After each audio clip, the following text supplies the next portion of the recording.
Hello everyone. तो NVS की vacancy को लेकर काफ़ी क्वेरीज यहाँ पे आ रही है कि फर्स्ट आपका रहता है कि पहला क्वेश्चन है कि इसमें नेगेटिव मार्किंग कितनी। तो नेगेटिव मार्किंग आपका 1/4 का इसमें रहेगा। ठीक है, 100 क्वेश्चन है, 1/4 की नेगेटिव मार्किंग है। सेकंड है इसका जो ऑफिशियल वेबसाइट है वो क्या है। इसका ऑफिशियल वेबसाइट हो जाएगा नवोदय। ठीक है, नवोदय .gov.in। वहाँ पे आपको ये आपका पीडीएफ फॉर्म में मिल जाएगा। और थर्ड क्वेश्चन था कि ये ऑनलाइन या ऑफलाइन, और ऑनलाइन ये स्टार्ट हो जाएगा फॉर्म। अभी लिंक एक्टिवेट नहीं हुआ, तो जैसे लिंक एक्टिवेट हुआ तो ऑनलाइन फॉर्म स्टार्ट हो जाएगा। इसके बाद कि जो फिल कर कैसे करना है, क्या करना है, वो चीज़ आपको बता देंगे जैसे ही लिंक एक्टिवेट होगा।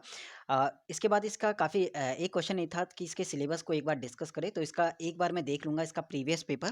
तो प्रीवियस पेपर जैसे ही मिलता है उसके बाद इसका सिलेबस पता चल जाएगा कि क्या लेवल रहता है आपका, इंग्लिश कैसा आता है, हिंदी कैसा आता है और कंप्यूटर है इसका क्या, इन तीनों का लेवल रहता है। ठीक है, और इसके बाद अगला क्वेश्चन था कि जो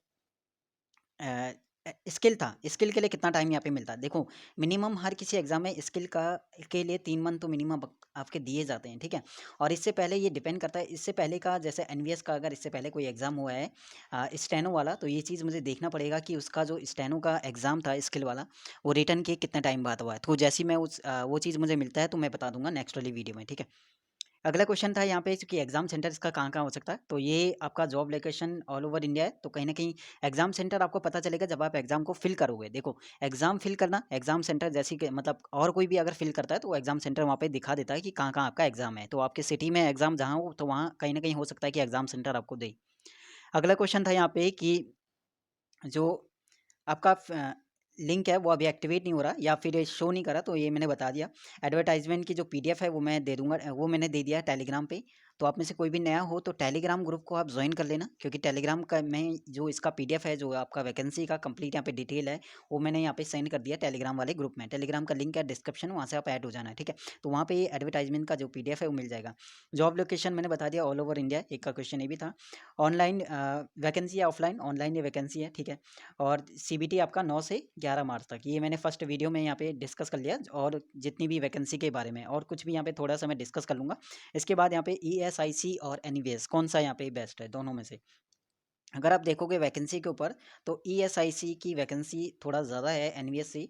लेकिन आप देखोगे एनवीएस में ये ग्रुप सी की पोस्ट है, यानी ग्रेड सी की पोस्ट है, और ईएसआईसी में ग्रेड डी की पोस्ट है। तो कहीं ना कहीं आप ईएसआईसी की भी अच्छी से प्रिपरेशन करते हो। थोड़ा वो ये है कि आपको हिंदी एक्स्ट्रा पढ़ना पड़ेगा और कंप्यूटर को पढ़ना पड़ेगा, बाकी इंग्लिश वही है आपका, और हिंदी और कंप्यूटर को थोड़ा अलग से आपको पढ़ना पड़ेगा, लेकिन दोनों ही हैं। ठीक है, प्रिपरेशन आपको दोनों एग्जाम की साथ में लेके चलते हुए लेकिन साथ में ही करनी पड़ेगी, है ना। अगला क्वेश्चन है यहाँ पे कि आपका पहले रिटर्न होगा या फिर सीबीटी। तो ये आपका पहले सीबीटी यानी पहले आपका रिटर्न होता है, उसके बाद आपका स्किल लिया जाएगा।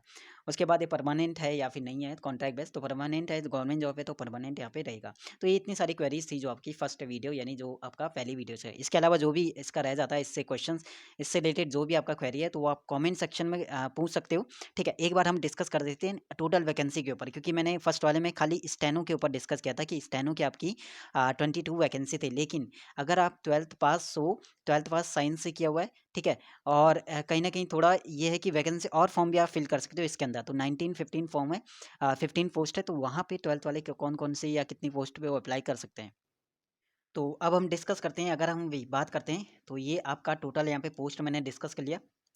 टोटल आपके पास 915 पोस्ट है, जो कि 12 जनवरी 2022 से स्टार्ट हो जाएगा, और 10 फरवरी इसका लास्ट डेट रहेगा। ठीक है, तो यहाँ पे आप कर सकते हो अप्लाई। बाकी जो आपका नवोदय विद्यालय समिति की तरफ से वैकेंसी है, और आपका इसके अलावा अगर बात करते हैं कुछ इंपॉर्टेंट इन्फॉर्मेशन, ये रहा। इम्पॉर्टेंट चीज़ इसमें ये है कि ऑर्गेनाइजेशंस जो रिक्वायरमेंट है किसकी है, नवोदय विद्यालय समिति का, और टोटल वैकेंसी 915 है। इसके बाद एनवीएस, और ये आपका एडवर्टाइजमेंट नंबर यहाँ पे दिया हुआ है। इसके बाद अगर सैलरी की बात करें तो ये अकॉर्डिंग टू पोस्ट वहाँ पे मैंने बता दिया फर्स्ट वाले पार्ट में। तो फर्स्ट वाला पार्ट भी इसका देखना ना, पहली वीडियो जहाँ पे स्टेनो की वैकेंसी डिस्कस की। ऑफिशियल साइट कह रही थी, तो ऑफिशियल साइट ये आपका रहा है नवोदय.gov.in, और जॉब लोकेशन ऑल इंडिया कह सकते हो। इसके अलावा अगर बात करते हैं यहाँ पे कुछ और इम्पॉर्टेंट चीज़ कि 12 जनवरी से स्टार्ट हो जाएगा ऑनलाइन एप्लीकेशन, अभी लिंक एक्टिवेट नहीं हुआ, लेकिन जो साइट पे जाओगे तो वहाँ पे ये आपका जो पीडीएफ फॉर्म है ये मिल जाएगा, है ना। 10 फरवरी तक रहेगा, तो कहीं ना कहीं और एग्जामिनेशन डेट भी इन्होंने दी है 9 से 11 मार्च। एडमिट कार्ड आपका एग्जाम से पहले आ जाएगा। इसके अलावा कुछ और इंपॉर्टेंट चीज़ देखें, तो यहाँ पे फ़ी मैंने बता दिया है कि जो जो फॉर्म आप फिल कर सकते हो 1000 रुपीज़ में ऑनलाइन मोड है, यहाँ पे है एग्जाम फ़ी जो है ऑनलाइन आप कर सकते हो यहाँ पे अप्लाई। अगर बात करें इसके अलावा और एज रिलैक्सेशन का ऊपर भी डिस्कस कर लिया। अब यहाँ पे जो मैं डिस्कस करने वाला हूँ इस वीडियो में वो ये है कि जो आपका क्वालिफिकेशन है, देखो फर्स्ट वाले में मास्टर डिग्री जिसकी है तो वो यहाँ पे इस वाले फॉर्म को फिल कर सकता है। 5 पोस्ट के लिए ये अप्लाई करना है। सेकंड आपका है ग्रेजुएट है और 8 साल का एक्सपीरियंस, तो ये आपके लिए मैक्सिमम 45 ईयर, तो ये आपका नहीं है। थर्ड वाले में डिप्लोमा है और डिग्री नर्सिंग में है, तो ये वाला भी नहीं है। और असिस्टेंट सेक्शनल ऑफिसर, ये वाला देखो ग्रेजुएशन डिग्री यहाँ पे मांगी है और 10 वैकेंसी इसके अंदर है। एज 18 to 30 के बीच में यहाँ पे होनी चाहिए। इसके बाद ऑडिट असिस्टेंट का भी आप कर सकते हो अगर आपने बैचलर कॉमर्स से अगर आप हो तो। इसके बाद पीजी अगर इंग्लिश में है, हिंदी में किया हुआ है तो आप ट्रांसलेटर है, जूनियर ट्रांसलेटर इंजीनियर का हो गया। उसके बाद देखो स्टेनोग्राफर का मैं डिस्कस कर चुका। अब यहाँ पे ग्रेजुएशन और 1 ईयर का डिप्लोमा जिसके पास है वो कंप्यूटर ऑपरेटर का कर सकता है। 4 वैकेंसी है। अगर आप फिल करना चाहते हो तो आप फिल करना ये वाला फॉर्म जो आपका रहता है, जूनियर सेक्रेटरी असिस्टेंट का आरओ वाला कैडेट, जो 12th पास विथ टाइपिंग है और 8 वैकेंसी है। और इसके नीचे वाला देखो 12th पास विथ टाइपिंग और इसकी वैकेंसी आप देखोगे 622, ठीक है 622। तो ये वाला भी आप फिल कर सकते हो। इसके बाद आईटीआई डिप्लोमा का वाला है, ठीक है। और एक और ये वाला लैब अटेंडेंट का भी यहाँ पे है, 12th विथ साइंस जिसका है, जिसका साइंस से 12th है, तो ये लैब अटेंडेंट वाला भी कर सकते हो। 142 वैकेंसी है। और मैथ्स हेल्पर ये सब बाकी तो मैंने बता दिया। 10th पास के लिए है और या 10 साल का एक्सपीरियंस भी होना चाहिए। बाकी यहाँ पे 10th पास के लिए एमटीएस वाले भी है। एमटीएस की 23 वैकेंसी है। तो कुछ इंपॉर्टेंट चीज़ थी जो हमने डिस्कस किया सेकंड वाले पार्ट में। अब यहाँ पे देखो रिटर्न एग्जाम होगा, उसके बाद आपका स्किल टेस्ट होगा, जहाँ पे आपका जैसे स्टेनो वाले में रिक्वायर्ड है स्किल टेस्ट की, तो वहाँ पे लिया डॉक्यूमेंट वेरिफिकेशन, उसके बाद मेडिकल एग्जामिनेशन होगा। और बाकी यहाँ पे प्रोसेस इतना ही है और कहीं ना कहीं बहुत बढ़िया यहाँ पे रहेगा। इसके अलावा सिलेक्शन प्रोसेस ये सब इन्होंने दे रखा है, या पढ़ लेना अगर यहाँ पे रहता है। फोटोग्राफ सिग्नेचर कैसे क्या चीज़ करना है, पेमेंट कैसे करना है, कैसे वो होगा।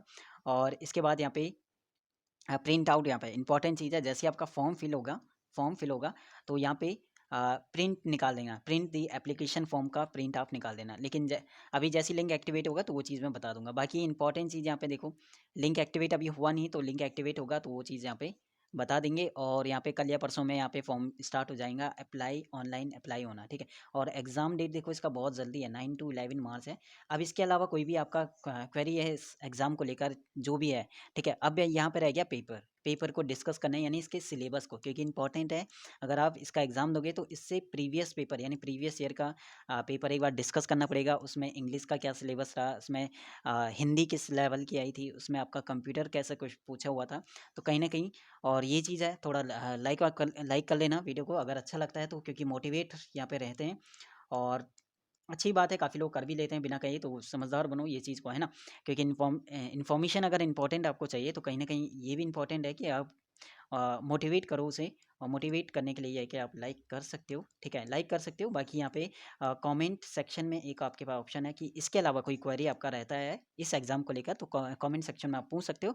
लेकिन थोड़ा ये है कि आप भी अपनी तरफ से सर्च कर लेना, कोई भी अगर और कोई डाउट रहता है तो, है ना। नहीं मिलता उसके बाद वो डाउट्स आपका क्लियर नहीं होता तो आप कमेंट सेक्शन में पूछ सकते हैं, नहीं तो आप टेलीग्राम पे पूछ सकते हो। तो टेलीग्राम ग्रुप ज्वाइन कर लेना। इसका जो पीडीएफ फॉर्म है वो मैंने टेलीग्राम पे दे दिया, इसका लिंक है डिस्क्रिप्शन में, वहाँ पे आपको मिल जाएगा, ठीक है।